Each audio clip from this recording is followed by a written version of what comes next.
Hello, everybody, and welcome to The Beautiful Struggle. I'm Aji Goodman. I'm TJ Goodman. I'm Alexis Van. And once again, welcome to The Beautiful Struggle. Before we get into the topic today, let me first tell you what the Black Advancement Incorporated is all about. The Black Advancement is a nonprofit organization that seeks to create unity within the Black community through action and dialogue, this being the dialogue portion. Today's topic for The Beautiful Struggle is the justice gap. Why does it exist? This is the final topic within The Beautiful Struggle, giving a 360-degree angle on the entirety of the gaps being put upon within the Black community. I guess I suppose I can go first, all things considered. When I was doing my research for the justice gap, usually I've always done my research. I usually look at it from a historical lens. Nothing proven as far as me being a history major. That has nothing to do with the way I look at it. Okay. But I always like to go back and look at it from that lens. And many times it always leads back to the same thing. But I tried to take a different angle as far as what exactly led up to it. I looked at a couple of different things and I came down to the disparity in laws and how those were garnered out over history. In particular, stuff like the Supreme Court. There were a lot of decisions that went against, particularly before the Civil Rights era, so to speak. Between, I should say, the Civil Rights era and Reconstruction era, there were a lot of decisions that were made by the Supreme Court that went against all of the interests of Black people in general. And specifically, there was a couple where it dehumanized Black people to the point where they would be completely and utterly taken advantage of. One of the quotes that I wanted to read from some of the research that I did was, discriminating criminal justice policies and practices have historically unjustifiably targeted Black people since Reconstruction era, including Black codes, vagrancy laws, convict leasing, all used post-slavery. Basically, they did that. They enacted all of these laws to keep the people who had just gained their freedom in a slavery type of lifestyle without the slavery part attached to it. So they would use stuff like vagrancy laws, which basically means you're just hanging out. If you're hanging out in some place too long, they'll throw you in jail. They'll keep you in jail, and to get out, you got to work your way out, which is akin to slavery. You know what I mean? A la the 13th Amendment. Another thing that was crazy that I came across was a Supreme Court justice's quote. It happened in 1883, where it was ruled that the Civil Rights Act was unconstitutional. And at one point, the Supreme Court had ruled that Black people were not and could not be citizens. That was actually like said out loud. It would not and could not be citizens. I believe this is connected. It was during the era of the Dred Scott case. It wasn't the Dred Scott case, but Dred Scott case, of course, is probably the most infamous of all of the cases where it said like Black people didn't have autonomy over themselves in this country. A long story short, the way that the laws have been distributed, I guess distributed isn't the right word, but the way that the laws have been applied, I should say, to the Black community have always been more harsh. I mean, that's something that's been seen for decades, right? You know, crack versus cocaine is a perfect example. But the last thing that I'll leave it on that I think points to the huge disparity as far as the justice gap is concerned when it comes to Black people in America is this one. And that is 1 out of every 15 people imprisoned in the world is an American Black man. Wow. Yeah. Yeah. So I'll let that stand where it is, and then I'll let TJ go. Wow, that's a hard stat, man. Good grief. I'm going to start off with a quote. I, patroller's name, do swear that I will, as searcher for guns, swords, and other weapons among the slaves of my district, faithfully and as privately as I can, discharge the trust reposed in me as the law directs to the best of my power. So help me God. That is the oath of the North Carolina Slave Patrol Force. Yes. That's where all of this thing started. So why did I read that? the research that I conducted, I was trying to, really kind of take to heart, why does this gap actually exist? Aj laid out very well the issues with legislation and how those things have been unequally yoked, I'll say, for people of color. But I was trying to really figure out where the source of this was. I mean, of course, we all know that Black folks came to America in chains, but once those chains were let go, or even before that, why are we treated this way, right? So I started looking at the history of the police force, basically, to try to understand how that whole thing happened. So they basically started as slave patrols, and their mission was to establish, a system of terror to basically squash, like slave uprisings. And they were allowed to pursue and apprehend and then, ultimately return runaway slaves back to their owners. So that was how the police force started, right? And after the Civil War, after the slaves were freed, those slave patrols were replaced with like militia style groups. And those militia style groups, what they did was they were empowered to enforce what they call black codes, right? So those are strict local and state type laws to regulate and restrict access for Black people to things like, finding a job or, getting labor, getting wages, being able to vote, just general freedom type stuff. And then the 14th Amendment, which you touched on, where the Jim Crow laws were established. At that point, then the cities were instituting the police forces to enforce the Jim Crow laws, right? So over and over again, we see this theme where there's a group of people with badges and guns, and they have been given the authority and imbued with the power to basically, stop us from enjoying freedom, right? And when I think about the culture of the police force, I'm not even trying to damn any individual cops, even if they got into the police force to try to do good. When the culture is steeped in this, it's very, very difficult to not get caught up at some point in it. Even if you had the best of intentions, it's very hard. I mean, all of us have been in places where you end up kind of going with the crowd, even though that's not something that you may not ordinarily do. And these cops, they've got sometimes split-second decisions to make. And other times they have a partner that's older and more experienced, and they have a certain way of looking at the world and doing things. And they are a team. There's that blue line thing is a real thing. So that's really where it starts, in my opinion. And I also feel that much like crime is mostly conducted. Most crimes are proximity crimes. People that get robbed, they usually rob people that are close to them, right? They stick up stores and stuff that are down the street from them. And I think policing is the same way. The housing laws and stuff like that caused, they help form ghettos, right? Where a lot of us are congregated together, not just us, but other minority groups of people are congregated together. And then there are those areas are policed at a much, much higher rate. I mean, if you look at the rate of crime between different races, it's really about the same. The difference is if you got cops always frequenting an area, then the chances of you getting caught doing those same things are much, much higher.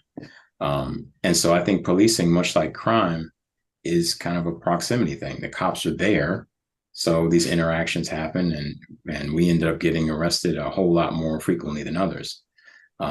So that's the beginning of it. Once you get arrested, there's even more issue, right? Most of the time, we end up incarcerated pre-trial in the local jail, right? Statistics prove that if you're incarcerated pre-trial, then the odds of a conviction are higher, right? The chances of you accepting a bad plea deal are higher because you're basically sitting in jail. And when you do get sentenced, you end up having longer sentences. And a lot of this is related to, the wealth gap, which we did before. You know, if you don't have enough money to pay bond or bail, then you're kind of stuck.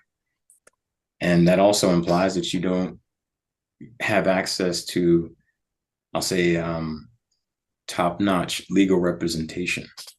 You end up with a public defender. And you had a great stat. Here's my stat. There, for a public defender, the conviction rate is 88%. So if you're on trial and you have a public defender, you've only got a 12% chance of winning that case. It's absolutely horrific. Yeah, and then so in effect here in the U.S. we basically have like two different criminal justice systems. There's one for wealthy people, and then there's another one for people of color and people that are poor. And that's really, we kind of thought that's a double whammy for us. We're people of color, and we typically also tend to be, middle class, lower middle class, or lower class in this country. So it's the gap. I think the beginning of it is the enforcement piece, which has been supported by the legislative piece, or you could even think of that in reverse order if you want to. And then, us not having access to good legal representation just further widens that gap. Well said. Lexus. Good point. And very well spoken, both of you. And that is really hard to follow up on, because I think what you said really laid out the foundation of why the gap exists. I will go back to your original comment in regards to the 13th Amendment, right? And we look at the Civil War ended in 1865, and immediately after the 13th Amendment went into effect in regards to abolishing slavery and involuntary servitude, with the exception of punishment for crime. Right. And I am, me being the business person, right, looking at it, one of the main things when it comes to why it exists is because slavery and servitude is a business, and those that were working were commodities. So you can't make your commodity a person. Mm-hmm. Can't make your wool, you can't make your cotton, you can't make all of that a person. So why would you make the people that are performing the labor people in the eyes of the law? So how do we keep this business going now that we've said, all right, we're going to protect these freedmen over here, but we still need people to do this labor? Let's enact this law. And the law included things like walking on the wrong side of the street. Well, what's the wrong side of the street? Well, whichever side of the street you pick today, that's going to be the wrong side of the street. Hence the reason why now we have things like jaywalking. Right, like, cool, you just want to arrest a bunch of people now for walking down the street in the wrong direction. But you never taught them what direction was. Or then we have things like spitting on the street or dropping trash or things of that nature. And it's really simple stuff that we think about as we think about it, but in the grand scheme of things, this is how you started incarcerating people of color, and I won't even say all of us or people that look like us, because really anybody that did not look like those that owned, then they would be considered somebody that could be a commodity. So a lot of times we look at it as, well, Black people. It's not necessarily Black people. It is a business based on having a racial aspect, but it wasn't necessarily racism, because racism didn't come into play into the 1900s. So basically, if you didn't own the business, then you were considered property, plain and simple. So we look at it from history, from a historical standpoint, it only accelerated from there, right? You have all of these laws that have been put in place. And then finally, we as a people, whether it be your color, and I think TJ, you brought it up in regards to, how we treat ourselves in the communities, whether you're robbing within your community, or you're attacking within your community, or you stay within your community, whatever the case may be, whether we're all in the same ghettos or the projects or whatever the case may be. We did start coming together in the 50s, in the 60s, when you have the Jim Crow eras, and all of us are going through the same fights, and we're still having to have the same fights and things of that nature. And then what happened? The crack epidemic happened. So that's another way. There's always going to be some type of something where the goalpost has been moved to ensure that these mass incarcerations happen. And I would even take you back to the Reagan era when we were talking about the crack epidemic back in the 80s, when it did hit certain communities. Those that were incarcerated during that Reagan era, when it hit, it went from about 320,000 people in the federal prison system. So by the time that 8 years of the Reagan era was over, that amount had doubled. Mm-hmm. So when you look at it as a business, like we're not just, I'm not just saying us as a people, but typically people that are impoverished, because it is a class system as well. It is also a class problem. But typically people that are impoverished are more prone to being incarcerated en masse, because we are good labor. Whether it's making license plates, whether it's picking up trash, whether it's making phone calls. But a lot of times people don't realize that the people behind bars are the ones that are doing the telemarketing. It's good, cheap labor. And it continues, or it still exists, because those bills that were originally put in place, none of that has changed. There's still that mindset of, okay, let's bring in more people into the prison system so we can get more work. The prison system is a $68 billion business each year. Why would somebody change it? There's no reason to. So there's laws in place, not just now, and a lot of laws that we see now have to do with the fact that you started this whole mass incarceration system back in 1865, and then you just kind of tweak it a little bit. So we go back to the whole jaywalking. That's the same thing as walking on the wrong side of the street, or you go back to spitting on the street, or you go back to the person looked at me funny, or they talked bad to me, or whatever the case may be. And all of it is a derivative of whatever was originally founded back in the 1800s. It's all the same thing over and over again.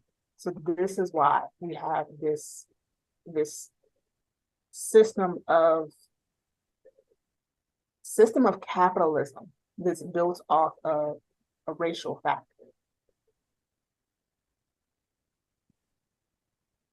So this will lead us into the discussion portion of the program.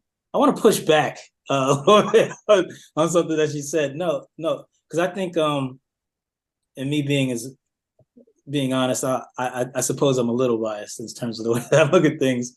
But I don't know. I think that the racial aspect, I do agree that it was an economic decision that was made when it came to slavery, as far as in looking at people as commodities and stuff like that.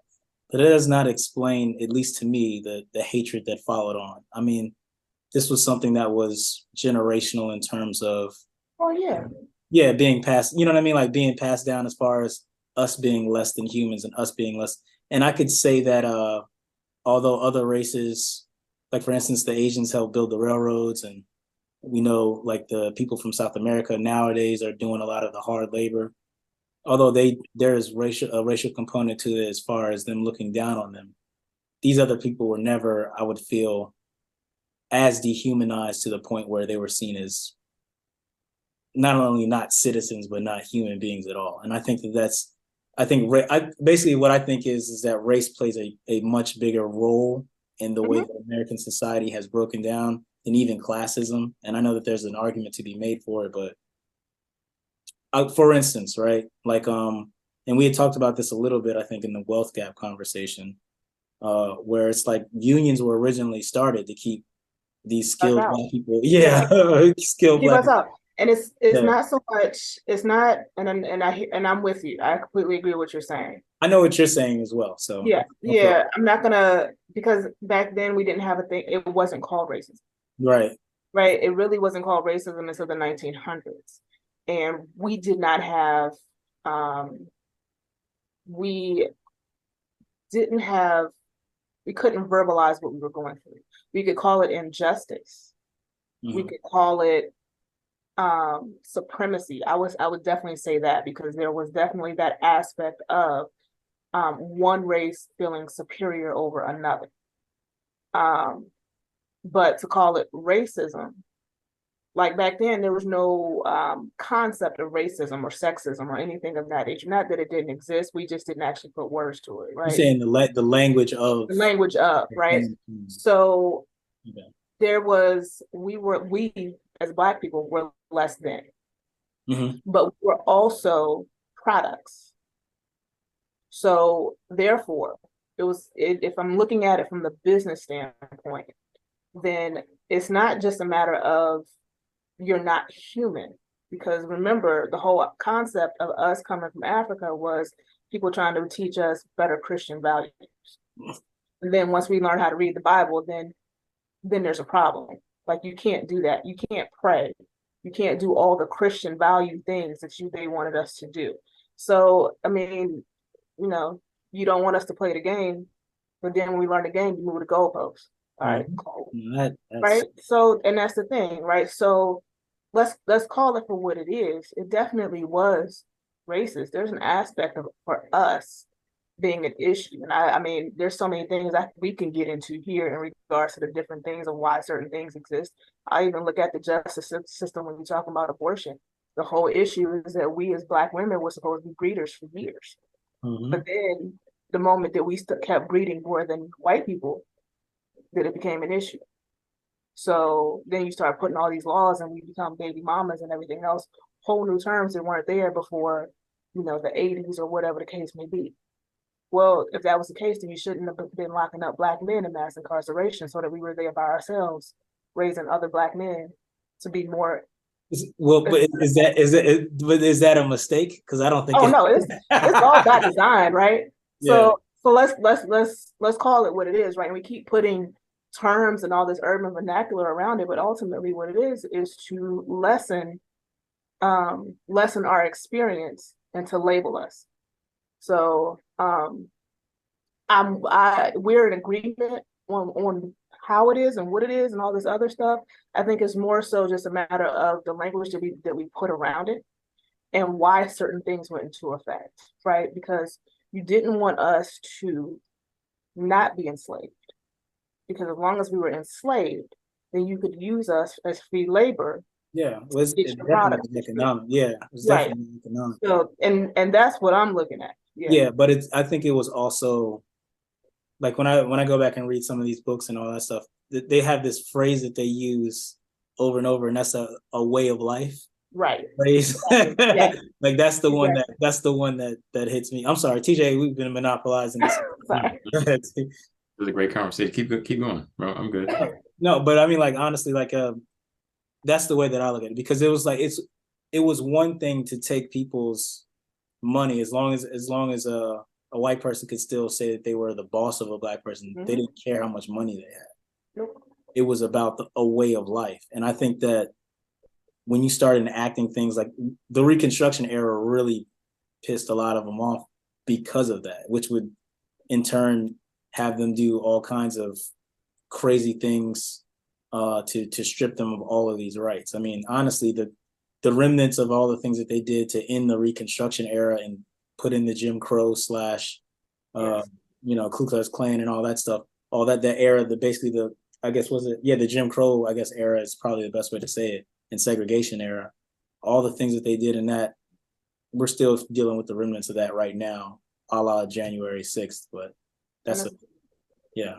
No, and to your point, Aji, I think to emphasize what you're saying on a lot of this, I mean, there's a true hatred for us. And I want to make sure, because we're mindful of our wording in the sense that we can't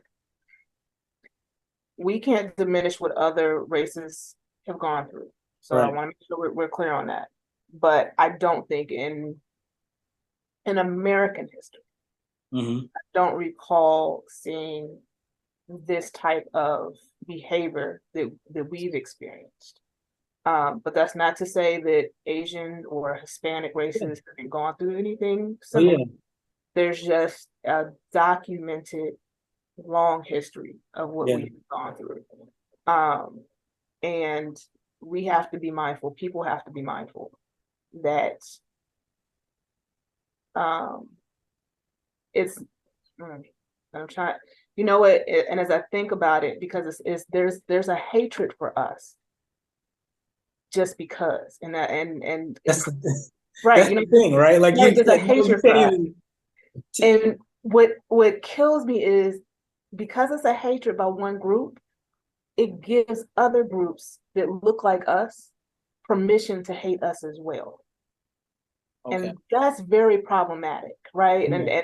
And I know we're just dealing with the existence, but you're talking to me as the accountant. Like when I look at the history of how they let like Asian Americans, and they wouldn't let them have business licenses. Right. So then Correct. in order for them to get business licenses, they gave them licenses in red line areas where where we live. Hence the reason why you see all of these Asian owned convenience stores or Asian owned hair supply stores. That causes a. And there you go, right? So you keep it keeps persisting. So I mean, we will get into the whole how it persists and all that other stuff in the next Mhm. conversation. But I mean, plain and simple, these laws went into effect and it never got changed. And why hasn't that been changed? Why are we still considered a commodity? Why are we still being incarcerated? If you look at that whole 1 in 15 is a Black man, Because the same people are in charge.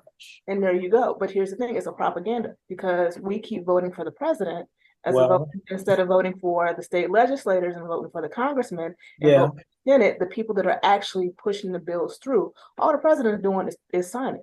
I would say yes and no to that. I mean, because I agree that the president is not all powerful. Of course, we know that the Right. most of the power actually belongs probably, I would say, in the Senate and to a lesser In the degree state too. in that, yeah, in the state and the House of Representatives. All politics is local stuff impacts people's everyday life probably more than any of those things, right? Right. I would I would definitely say, like, I think TJ used to bring this point up all the time. I should let him talk about it, but he's Oh, yeah. well, it's the well, it's the one where you had mentioned you tried to figure out the reasoning why they set up Oh, the system against Black people. So yeah. yeah, and I it was never, like, yeah, I go ahead. yeah, I never understood the hate. When you look at the history of Blacks in this country, I'm like, okay, well, all right, what did we do exactly here? Okay, so we were bought in chains, worked for free for a few hundred years, were released from that freedom, not by our own hand, right? That was done by the government. So, I mean, we wanted it, of course, but we couldn't do anything to get it on our own. So that was an assist there. Uh, okay. Ever since then, for the most part, all we've done is what we've always done. I mean, I had mentioned before about the crime statistics. When you look at every group of people, they're really about the same, right? Mm-hmm. As humans, that's just how things break down. So it isn't related to us doing something to them. So my question was always, why is it there? Where did it come from? We did do something to them. What's Yeah, that? we did do something to them. The audacity of us to want to be equal when they gave us what they wanted us to have. We're not the only group that wanted to be equal. We're not. But how dare us come back and ask for more? or ask for same. Ask for same. Yeah, I was just gonna say it's not more, it's equal. We don't want, just because we don't want it, wanting actual freedom as opposed to freedom adjacency shouldn't generate hatred, right? That's See, but for the common person, and I'll just go racially here, for the common white person who doesn't know any better, for who's ignorant, like literally the word ignorant, not like ignorant as in this guy's a jackass, more so ignorant as in not understanding or knowing. Mm. They don't even realize like they don't they don't realize the fact that the system is geared that way towards them. So they look at any slight at them, anything that takes away that they feel is an advantage taken away from them is actually them getting knocked down a peg. Right. When you have 7 and we have 3, and you say we're going to give them 5 and we're going to give you 5, they're saying you're taking 2 away from me. The reality is we all should be striving to get 10, right? They should give everybody 10 and see what happens from there. But that's not the way it goes.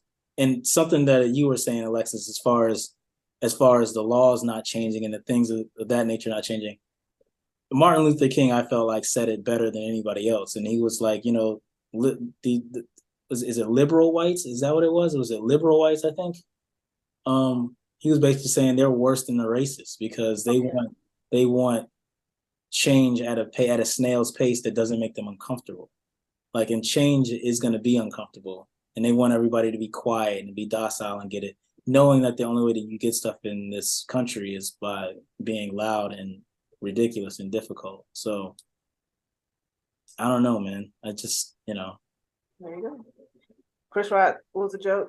Nothing a white man with a penny hates more than a black person with a nickel. Okay. So, I mean, he used more colorful language, but you know, that's essentially, yeah, you know, yeah. I'll stop right there. But it's nothing that they hate more than what, you know, so, and it's not our fault. And I hate the whole, well, you know, when somebody white says we didn't do it to you, you know, that was 200 years ago. No, it's right now. Bootstraps, Alexis. Right. It's still happening. Like, you think about it, the whole affirmative action or DEIA was ended because how dare us ask to be able to get into a university that still has a legacy system, not realizing that all of that was put in place because white women weren't getting hired at the same rate as white men. And then these housewives wanted to work and wanted to make their own money and be more independent. It won't ever about us. We just benefited from it. So now that we benefited from it, let's remove it, because how dare you come into the same schools that other people's kids are going to? Well, the other thing that was disappointing about them removing affirmative action, they're not letting C students into Harvard. These are people who are the same as the other people who are there. They just would be overlooked in the process of applications, or they wouldn't even think to go somewhere like that because they're like, well, I'm in such and such place. They're not looking for people like me. You know what I mean? So it's just like the idea that these people are less qualified in any way, shape, or form is already a misnomer that people oftentimes just try to trot out there, not realizing that at the end of the day, you tried to hurt me, but you hurt yourself. You see what I'm saying? Like, that's what it is. There you go. One of the worst things, I never forget at work, and we had to present ourselves. However you want to take that. You can present something about you, right? And I presented the fact that I went to an HBCU and what that did for me, and how I was raised at an HBCU. And I made the comment PWI. I didn't go to a PWI. And how dare I label somebody else? Well, why not? You've been labeling me my whole life. Wait, they said that to you? Can you repeat that? What's that? A PWI, predominantly white institution. Yeah. Because for them, their schools never had a label. Their schools had names. They hit you with the normal people, and then there was normal people there, and then there's black people there. Yeah, there you go. Right. So no, I went to an HBCU. You went to a PWI. Like, that's what we call it. Yeah. And guess what? Now you have a mainstream label. So they've never been used to that. I didn't know I had privilege until, how did you not know that? Because if you walk into the store and I walk into the store, which one of us is going to get followed? The blind spot. And, that's ignoring the fact that you have blind spots is the fastest way to start making huge mistakes. And I'll just use, you know, like for an example, I'm a male, right? So some of the things that females struggle with, I never even thought about, you know, until, like, for example, I was talking to my wife a while back. We were, you know, pulling into the parking lot of a store, and you know, I would just pull into the first space and then walk in. But you know, she would spend some time looking for a space and, you know, trying to get something specific. And so I finally asked a question. I said, "Why do you do that?" And so her thought process was, she tries to find a space that's near the front and that's by a light for safety reasons. Right? Yeah. It's something I never would have even thought about. Yeah. You know, I mean, not that I can't be attacked and hurt, but I mean, as a guy, you don't necessarily have to worry about that kind of thing. I mean, if another guy approaches you, then you feel you could, you know, probably, you know, handle yourself. You wouldn't be in the kind of situation where if you're a smaller female, you'd be immediately at a huge disadvantage. But, you know, but that was a blind spot for me, right? And there are other things like that where I didn't really see it because it's just not something that I have to deal with myself. And I think some of what we're talking about, for those that are well-meaning, that are on the other side and in positions where they can maybe do some good, they have these blind spots, and because, like, what is it that you said? They said, "Well, I didn't do it to you. That was a long time," right? They have blind spots. So the thought is, what do you need more for? You have the same thing that I do. Really understanding how we got here, and that's not exactly true. I mean, we all know what the law says, but that's not it. We'll go ahead and we'll slide into the solution session as far as this goes. This is basically the part of the program where we try to come up with ideas that can help solve the problem. And I will start with Alexis on this one. Alexis, did you come away or think of anything that could possibly address the justice gap? If you don't, you're free to pass, because I might do that myself. Man, and this is a hard one. I will say that. So I think one of the solutions, I know we got plenty of solutions, and it's a whole lot of stuff we probably gonna walk away from this one thinking about. But one of the things I will say is that we start being more vocal about pushing people to vote at the lower levels. Don't just vote for a president. Understand that Congress does not, Congress, first of all, doesn't have a 4-year term. Yeah. So it is a big deal that we go out there and vote for people that have our interest at heart. And I'm sure when we come back and reconvene, we can, between now and then, we can look at how many of our people go vote at the state level and at the congressional level and things of that nature during the interim votes, not just the presidential votes, because I can almost guarantee you that number is low. Yeah. So if I walk away from this with anything, understanding the history, and a lot of this is based on laws put in place. Well, how do you change the law? You vote people out, make sure that your interests are put on the ballots. I'm gonna take the moderator's I don't know what it is, I guess favor and have TJ go next. TJ, do you have any solutions for this one, quote unquote? Yeah, I know I'm gonna sound like a broken record, unfortunately, but I'm just gonna have to go ahead and let the record skip back to what I said before. So what I had said before, I'll say again. There are certain groups of people that when they are seeing the expectation is that they they have a certain profession, doctor or whatever, right? I think that we should start focusing our communities, our kids, our whatever, towards being lawyers.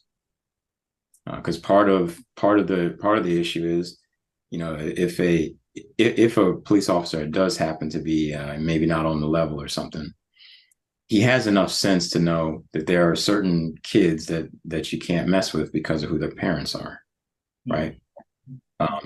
That goes for any community. There could be, you know, a white kid who's a real troublemaker, but you know the cops treat him with kid gloves because his father is, you know, I'm just making this up, for chief of police, so, right? So they're not gonna rough him up. They're gonna be like, Tommy, you're making this really hard for me. So I think if we were to build our community to the point where there's doubt who this kid's parents are, his parents may be a lawyer, because most Black folks in this area are lawyers, and I could get myself into a lot of trouble if I mistreat this kid or whatever, right? And my other thought behind it is, even if all of our kids don't become lawyers, which is, you know, the probability of that is high, that all of them won't, what all of them will have is a much better understanding of the law. They'll have a much better understanding of history. They'll know what their rights are. And they will, I guess, have a much greater appreciation for the process that you were talking about, the voting process, and understanding what those local offices, what the responsibilities of those offices are, and know that it's important to go out and vote in order to have people occupy those positions that can do things that are in your best interest. Because like you said, right now we don't do a whole lot of that. So that's really the solution that I would really like to see enacted. I mean, it's long, it's arduous, it's expensive, but if successful, I think it would be a pretty good one. And of course, I guess an easy one would be, since I had focused my research on law enforcement, to do more of the community style policing, you know, where they get to know the people in the neighborhood, because I think that would cut down a lot on, you know, frivolous arrests and harassment and stuff like that, you know. Well, unfortunately, none of those delays helped me with something brilliant. I will say this: I think that being the guy who always thinks of booklets, we're probably going to be called booklet advancement here pretty soon. The idea would be more so for us to create something that is kind of like a handbill or a booklet that not so much necessarily has people understand the laws in terms of what they are now, but maybe better understand why the laws are what they are. So that way, like from a historical perspective, they could say, oh, this is messed up, and maybe that would spark another interest. But that might be the only thing that I can think of as of this moment. I did like and wanted to steal both of you guys' suggestions, but you know, I'm not that type of guy. So we'll just leave it at that. But hey, that's all for today from The Beautiful Struggle. Thank you all for watching. You can see this and more Black advancement stuff on our YouTube channel or at our website, which is www.blackadvancement.com. Until the next time, peace and advance.